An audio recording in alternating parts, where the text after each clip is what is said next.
Syrian സൈന്യവും വിമതരും തമ്മിൽ ഏറ്റുമുട്ടൽ രൂക്ഷമായ ആലപ്പോയിൽ ആക്രമണത്തിൽ പരിക്കേറ്റ 5 വയസ്സുകാരനെ അനസ്തേഷ്യ നൽകാതെ ബോധത്തോടെ ശസ്ത്രക്രിയയ്ക്ക് വിധേയനാക്കി. യുദ്ധം രൂക്ഷമായതിനാൽ അനസ്തേഷ്യ നൽകാനുള്ള സൗകര്യമില്ലാത്തതിനാലായിരുന്നു ആരുടെയും കരളലിയിക്കുന്ന പ്രവൃത്തി. ബോധത്തോടെ ശസ്ത്രക്രിയ നടന്നപ്പോൾ വേദന കൊണ്ട് 5 വയസ്സുകാരൻ പിടഞ്ഞു. പക്ഷേ വേദന അറിയാതിരിക്കാനായി അവൻ ചെയ്തത് ഖുർആൻ വചനങ്ങൾ ഉറക്കെ ചൊല്ലുകയെന്നതായിരുന്നു.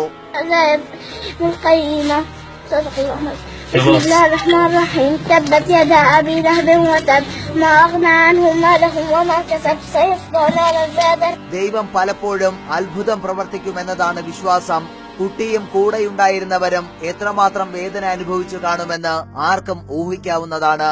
ദിവസങ്ങൾക്ക് ശേഷം സംഭവം ചർച്ച ചെയ്ത തുർക്കി ചാനലിലെ അവതാരകനും ചർച്ചയ്ക്കെത്തിയ അതിഥിയും പോലും പൊട്ടിക്കരഞ്ഞുപോയെന്നതാണ് യാഥാർത്ഥ്യം.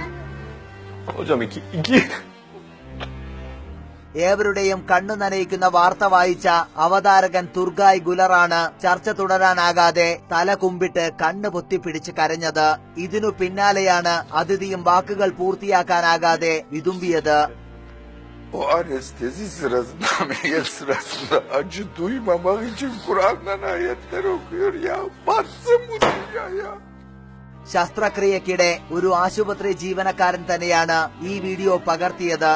ഇപ്പോഴത്തെ പോരാട്ടം തുടങ്ങിയ ശേഷം ചിത്രീകരിച്ച വീഡിയോ ആണോ ഇതെന്ന കാര്യം വ്യക്തമല്ല. പക്ഷേ ഇത് സോഷ്യൽ മീഡിയയെ ഒന്നടങ്കം ഇപ്പോൾ നൊമ്പരപ്പെടുത്തുകയാണ്.